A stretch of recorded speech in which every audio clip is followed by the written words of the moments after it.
नमस्कार मित्र आणि मैत्रिणींनो, मी इब्राहिम शेख.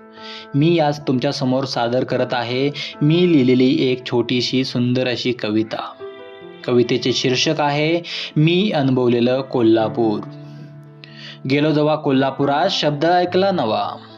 गेलो जेव्हा कोल्हापुरात शब्द ऐकला नवा. अनोळखी व्यक्तीला पण म्हणतात इथं भावा. इथल्या मिसळची चवच हाय न्यारी. इथल्या मिसळची चवच हाय न्यारी. चमचमीत चवदार ती खायला लागती या भारी. जीवाला जीव लावणारी इथं माणसं आहेत सारी. जीवाला जीव लावणारी इथं माणसं आहेत सारी. अहो पोरच काय इथं रुबाबात राहतात पोरी.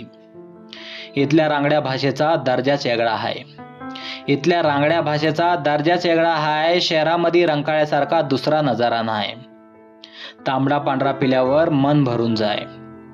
तांबडा पांढरा पिल्यावर मन भरून जाई. पावसाळा सुरू होताच पन्हाळा मन मोहून घेई. मंडळाचं गणपती बघायला गर्दी खूप होई. मंडळाचं गणपती बघायला गर्दी खूप होई. आकर्षक मूर्ती बघून डोळ्याचं पारणं फिटून जाई. अनुभवलेलं सगळं काही शब्दात मांडता येत नाही. अनुभवलेलं सगळं काही शब्दात मांडता येत नाही. म्हणून लिहितो पुढं कोल्हापूर बद्दल बरंच काही. धन्यवाद.